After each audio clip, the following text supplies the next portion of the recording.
एक बड़ी खबर सामने आ रही है। हालात काबू करने के लिए मौके पर आला अधिकारी पहुंचे। ADG law and order Amitabh Yash मौके पर मौजूद हैं। बता दें, हाथ में पिस्टल लेकर उपद्रवियों को खदेड़ते हुए नजर आ रहे हैं। आपको बता दें कि जिस तरीके से ये अब देखिए ये तस्वीरें, किस तरह हाथ में पिस्टल इनके हैं और उपद्रवियों को किस तरीके से खदेड़ा जा रहा है। बिहार में एडीजी लॉ एंड ऑर्डर जिस तरीके से यहां पर पहुंचे हैं, एडीजी उपद्रवियों को खदेड़ने के लिए, उनको वहां से भगाने के लिए, जो कि अब हालात को काबू करने की कोशिश भी लगातार की जा रही है। एडीजी की ओर से हाथ में पिस्टल है और उपद्रवियों को वहां से भगाया जा रहा है। दरअसल लगातार सीएम योगी ने भी एक्शन लेने के निर्देश दिए गए हैं। किस तरीके से यहां पर हालात को काबू करना है, ये फिलहाल पुलिस अब पूरी तरीके से कंट्रोल करने की कोशिश कर रही है।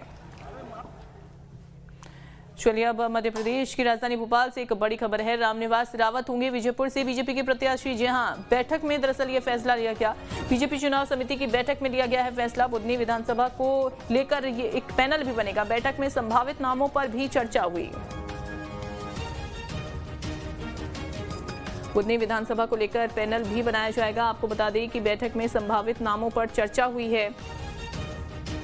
रामनिवास रावत विजयपुर से बीजेपी प्रत्याशी होंगे। हालांकि ये नाम पहले ही फाइनल ही नजर आ रहा था, हालांकि ये नाम चर्चाओं में था, लेकिन अब रामनिवास रावत प्रत्याशी होंगे विजयपुर से। वहीं अब आपको बता दें कि फिलहाल तो बुधनी विधानसभा को लेकर अभी तक फैसला नहीं लिया गया है।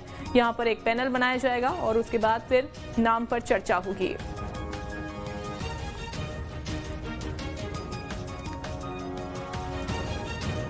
तो बड़ी खबर आपको बता रहे हैं इस बैठक को लेकर। ये अपडेट बाद में सामने आया, जिसमें ये जानकारी हासिल हुई कि विजयपुर से बीजेपी के प्रत्याशी रामनिवास ही होंगे। बीजेपी चुनाव समिति की बैठक में दरअसल ये फैसला लिया गया है, लेकिन यहाँ पर फिर भी बुधनी जो सीट, जो कि काफ़ी अहम सीट है, इस पर अभी तक फैसला नहीं हो पाया है, क्योंकि इस पर अभी पैनल तैयार होगा और जैसे ही पैनल तैयार होगा उसके बाद फिर सारे डिस्कशंस होंगे।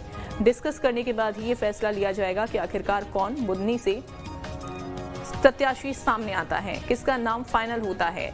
रामनिवास रावत तो फिलहाल विजयपुर से ही प्रत्याशी बीजेपी के बनाए गए हैं, लेकिन अब कांग्रेस की ओर से कौन चुनावी मैदान में उतारा जाता है वो भी देखना होगा। लेकिन बुधनी विधानसभा को लेकर पैनल बनाया जाएगा, जल्द ही ये पैनल बनेगा।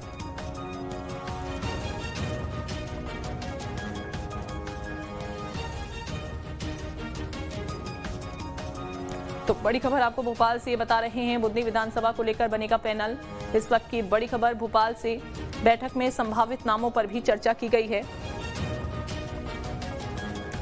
अतुल हमारे साथ जुड़ गए हैं। अतुल, बैठक फिलहाल खत्म हो गई है, रामनिवास का नाम फिलहाल फाइनल हो गया था और अब इस पर मुहर लग गई है विजयपुर सीट से, लेकिन अगर हम बात करें बुधनी की, तो वहां पर अभी तक क्या नामों को लेकर चर्चा नहीं हो पाई, या क्या 2 नाम सामने आ रहे थे, 3 नाम, क्या डिस्कस नहीं हुआ है बुधनी को लेकर?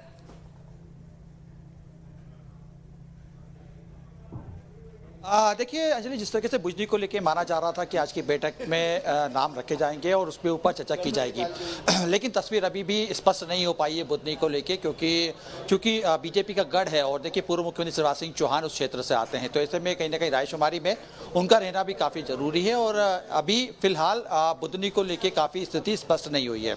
लेकिन दूसरी बड़ी खबर यह है कि जिस तरीके से विजयपुर को लेके बात सामने आ रही थी कि रामनिवास रावत का नाम तय है और कहीं ना कहीं जो अंदर खाने से हमारे पास खबर है, जो बैठक के अंदर चर्चा की गई रामनिवास रावत के नाम के ऊपर, उसको कहीं ना कहीं सहमति बनती हुई दिखाई दी और ये मान के चल रहा है कि औपचारिक घोषणा अभी होना बाकी है। बस देखिए, कहीं ना कहीं बीजेपी इस बात को लेकर चल रही है कि विजयपुर को अगर फतेह करना है तो रामनिवास रावत का ही चेहरा सामने रखना होगा, क्योंकि लंबे समय से देखिए बीजेपी के लिए एक बड़ी चुनौती थी विजयपुर, और ऐसे में रामनिवास रावत चूंकि कांग्रेस के नेता रहे, अब बीजेपी की तरफ से चुनाव लड़ेंगे, बीजेपी की तरफ से प्रचार करेंगे और इस समय मंत्री भी हैं, तो ऐसे में बीजेपी के लिए ये सीट काफी सरल हो जाएगी चुनावी समीकरण के हिसाब से भी और जातिगत समीकरण के हिसाब से भी। देखिए, बीजेपी के सामने 2 चुनौतियां हैं इस समय, जो इस बैठक के अंदर स्पष्ट तौर पर अंदर खाने से खबर जो हमारे पास आ रही है उसके ऊपर चर्चा की गई, क्योंकि विजयपुर में बीजेपी के लिए, क्योंकि पुराने जो नेता हैं वो कहीं ना कहीं दबे स्वर में पहले भी जो है रामनिवास रावत के नाम के ऊपर विरोध जताते रहे। ऐसे में जब चुनावी मोड में बीजेपी पहुंचेगी, यानी कि उपचुनाव के दौरान जब प्रचार प्रसार की स्थिति रहेगी,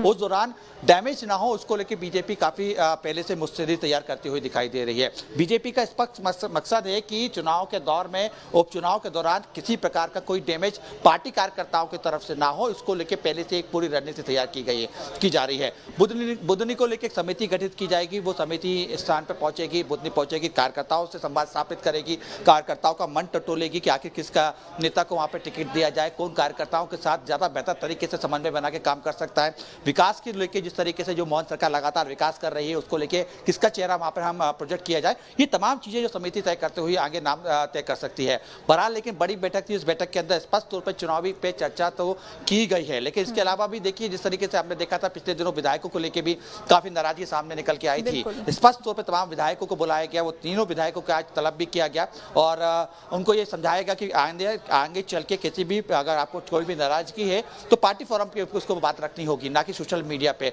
स्पष्ट तौर पे तमाम विधायकों को आज की बैठक से निर्देश निकाल दिए गए हैं कि किसी प्रकार की कोई भी अगर नाराजगी है तो आपको पार्टी फोरम पर बात रखनी होगी, अगर सोशल मीडिया पे किसी प्रकार की कोई बात रखी गई तो उसके ऊपर कड़ी कार्रवाई हो सकती है। बहरहाल लेकिन कहीं ना कहीं देखिए बैठक महत्वपूर्ण इसलिए भी थी क्योंकि देखिए इसके अंदर विजयपुर के साथ बुधनी भी कनेक्शन जुड़ा हुआ था, बुधनी को लेकर भी चर्चा करनी थी। हालांकि बुधनी को लेकर जिसका इसे कहा जा रहा है क्योंकि वहाँ के कार्यकर्ता लंबे समय से बीजेपी के लिए काम करते रहे हैं और लंबे समय से बीजेपी की वो सीट है, तो इस समय बड़ी मुश्किल वहाँ पे पार्टी के लिए नहीं होनी है। हालांकि क्या स्थानीय मुद्दे होंगे, क्योंकि देखिए उपचुनाव का जब भी मौका रहता है तो स्थानीय मुद्दे ज्यादा प्रभावी ढंग से काम करते हैं और ये बात बीजेपी इस बात को जानती है, क्योंकि देखिए बीजेपी एक ऐसी पार्टी जो 24 घंटे चुनावी मोड में रहती है, तो स्थानीय मुद्दों को लेकर आगे किस तरीके से आगे बढ़ना है, कार्यकर्ताओं को किस तरीके से बुशरफ करना है, सरकार की जो योजना है उनको किस तरीके से पैनल ने नाम ही तय नहीं किए हैं, किसका नाम आगे पैनल तैयार करता है, किसका नाम सामने रखता है, वो भी देखना होगा। कहीं ऐसा ना हो कि नाम पैनल की ओर से सामने रखा जाए और फिर बाद में एक कई बार नाराजगी की स्थिति भी बन जाती है, तो वो भी किस तरीके से देखी जाएगी, फिलहाल तो वो देखना होगा। बहुत शुक्रिया आपका। भोपाल से बड़ी खबर, बीजेपी सांसद आलोक शर्मा ने नसीहत दी, पीसीसी चीफ जीतू पटवारी को दी है नसीहत, महिलाओं पर बयानबाजी करने से बचें। आलोक शर्मा ने कहा, उन्होंने कहा कि फोन पर चुपचाप सुनते रहे जीतू पटवारी, बेटी बचाओ अभियान के तहत ज्ञापन देने पहुंचे थे, सांसद को पीसी शर्मा देने पहुंचे थे ज्ञापन। आलोक शर्मा ने जीतू पटवारी से फोन पर की बात, महिलाओं पर कांग्रेस नेताओं के दिए गए बयान पर नसीहत दी, महिलाओं के बारे में मर्यादित बयान दी।